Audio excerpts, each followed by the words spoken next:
عقدۃ من لسانی یفقهوا قولی واجعل لی وزیرا من اہلی رب زدنی علما رب زدنی علما رب زدنی علما ربی یسر ولا تعسر وتمم بالخیر وبک نستعین اللہم اجرنی فی مصیبتی واخلف لی خیرا منہا اللہم صلی علی سیدنا مولانا محمد وعلی آلہ وصحبہ وبارک وسلم۔ آج ہمارا تیسرا پاؤ سٹارٹ ہو گیا ہے اللہ پاک کے فضل سے کرم سے۔ پارہ نمبر 4 کا سٹارٹ کرتے ہیں سورہ آل عمران کی آیت نمبر 165 سے۔ اعوذ باللہ من الشیطان الرجیم بسم اللہ الرحمن الرحیم اولما اصابتکم مصیبت قد اصبتم مثلیہا قلتم انا ھذا قل هو من عند انفسکم ان اللہ علی کل شیء قدیر۔ کیا وا اور لما جب، اور کیا جب اصابت تمہیں پہنچی مصیبت قد اصبتم تو بے شک تم پہلے تم بھی پہنچا چکے ہو مثلیہا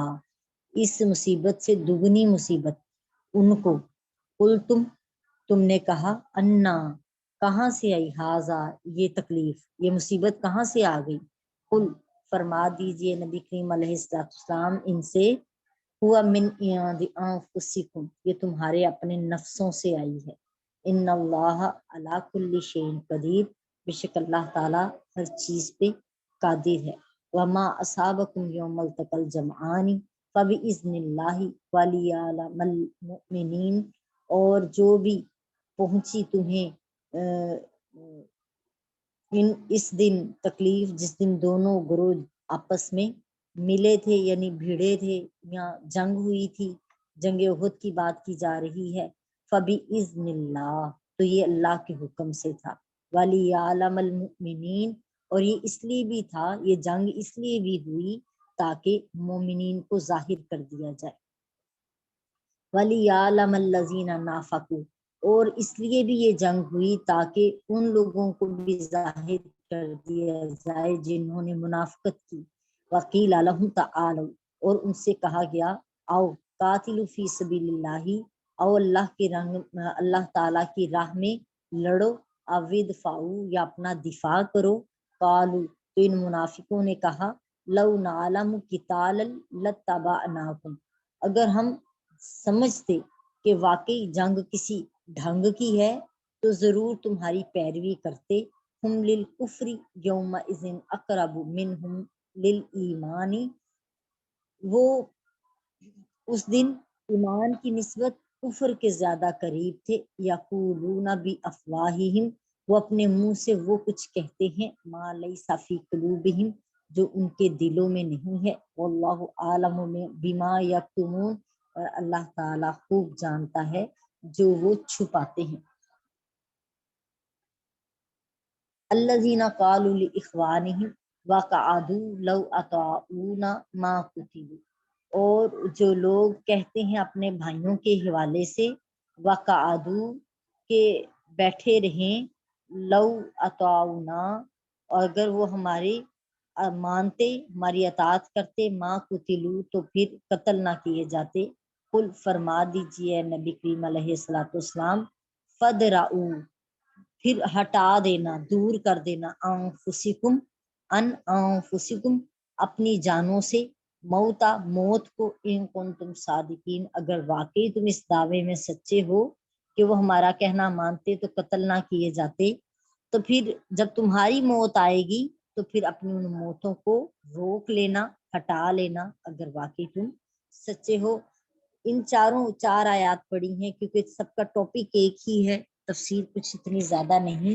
لیکن ایک ہی ٹاپک ہے اس لیے سب کو اکٹھا پڑھ لیا گیا ہے۔ اعوذ باللہ من الشیطان الرجیم بسم اللہ الرحمن الرحیم۔ جنگ بدر میں مسلمانوں نے 70 مشرکوں کو قتل کیا تھا اور 70 مشرک گرفتار کیے تھے۔ اس کے بعد جب جنگ احد میں 70 مسلمان شہید ہوئے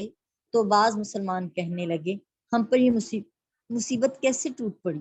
حالانکہ ہم مسلمان ہیں اور ہم مشرکوں سے مقابلہ کر رہے ہیں، اور ہم میں اللہ کے نبی بھی موجود ہیں جن پر آسمان سے وحی آتی ہے۔ اللہ تعالیٰ نے اس کے جواب میں فرمایا، اے نبی صلی اللہ تعالی علیہ وآلہ وسلم، آپ فرما دیجئے کہ یہ مصیبت تمہاری اپنی لائی ہوئی ہے، تم میری حکم عدولی کر کے احد پہاڑ سے ہٹے اور مال غنیمت لینے کے لیے ٹوٹ پڑے،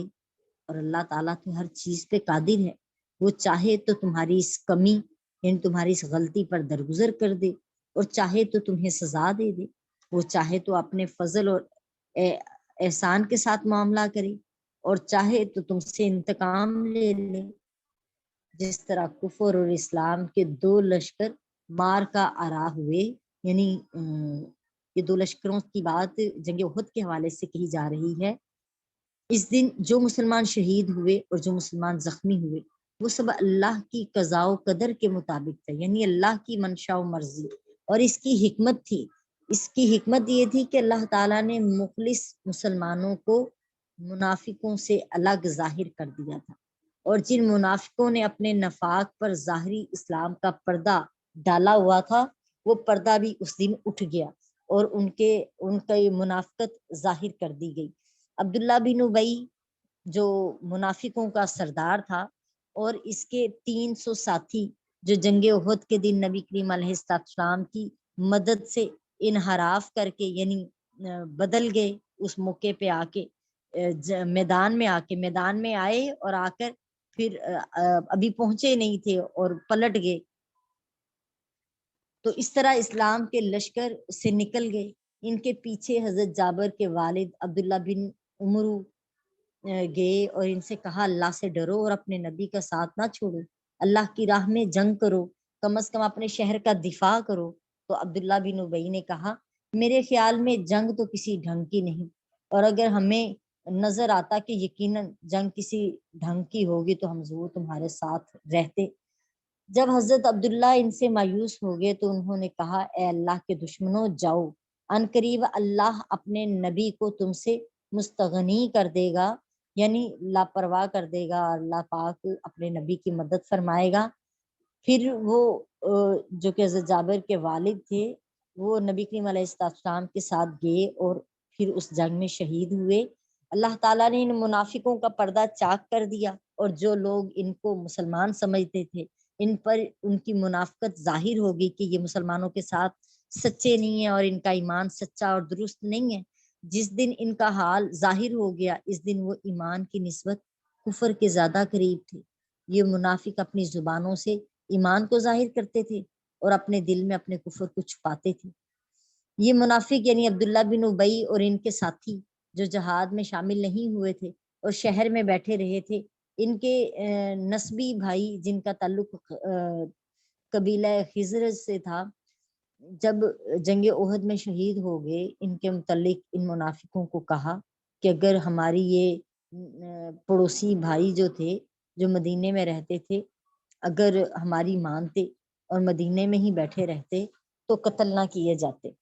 ایک اور قول یہ ہے کہ عبداللہ بن ابی اور اس کے صحاب نے قبیلہ خزرج کے لوگوں سے کہا یہ لوگ جو قتل کر دیے گئے ہیں اگر ہماری بات مان لیتے اور ہمارا کہنا مانتے، ہماری پیروی کرتے تو جنگ میں نہ مارے جاتے۔ اللہ تعالیٰ نے ان کے جواب میں یہ آیا کریمہ نازل فرمائی، اے نبی کریم صلی اللہ علیہ وآلہ وسلم آپ ان سے کہیے کہ اگر تم واقعی اپنے دعوے میں سچے ہو کہ تم ان کو بچا سکتے تھے ان کی موت سے، تو پھر جب تمہارے اوپر موت کا وقت آئے تو پھر اس موت کو اپنے اوپر حاوی نہ ہونے دینا اور اس موت کو خود سے ٹال کر دکھانا۔ اور کہتے ہیں بعض مفسرین نے سمرقند سے یہ سنا ہے کہ جس دن یہ آیت نازل ہوئی اس دن 70 منافقین مر گئے۔ اللہ اکبر اللہ اکبر، یعنی یہ جو اللہ کی بارگاہ میں اذن تھا وہ ہو کے ہی رہنا تھا۔ دوسری بات یہی کہ اس جنگ نے واضح کر دیا کہ جو مومن ہے سچا مومن وہ کون ہے اور جو منافق ہے وہ کون ہے۔ اس دن ظاہر ہو گیا کہ جب یہ افواہ پھیل گئی کہ نبی کریم علیہ السلام شہید ہو گئے ہیں تو پھر جن کے کمزور ایمان تھے یا جو ہے ابو سفیان سے مدد مانگنا چاہ رہے تھے، پناہ مانگنا چاہ رہے تھے، ان سب کی کیفیت کیا تھی جبکہ مسلمان تھے؟ وہ بھی ظاہر ہو گئے کہ ان کی ایمان کس درجے کے کمزور ہیں، کہ اگر نبی چلا گیا ہے تو کیا ہم ایمان کو چھوڑ دیں؟ کیا نبی اگر نہیں رہے تو نبی نے اپنا پیغام تو پورا پہنچایا ہے، اللہ کا حکم تو پورا سنایا ہے، قرآن کی آیتیں تو سب موجود ہیں، میرے نبی کریم علیہ السلام کی احادیث تو سب موجود ہیں، اور یہ سب کچھ ہونا اس چیز کی ہمارے ایمان کی پختہ ہونے کی دلیل ہے کہ ہم اس پر مضبوط رہیں، قائم رہیں، دائم رہیں، اور اسی پر اپنی زندگی اسی کو اپنی زندگی کا اوڑھنا بچھونا بنا دیں۔ اللہ تعالی ہمیں منافقت سے بچائے اور پکی ایمان والی سچی زندگی عطا فرمائے کہ ہم زندگی کے کسی معاملے میں بھی جب فیصلہ کرنا ہو تو یہ نہ نظر آئے کہ ہم کفر کے قریب ہیں اور ہم ایمان سے دور ہیں، بلکہ ہم ایمان کے نزدیک نظر آئیں اور ہم کفر سے دور نظر آئیں۔ وما علینا الا البلاغ المبین۔ صدق اللہ العظیم۔ السلام علیکم ورحمۃ اللہ وبرکاتہ۔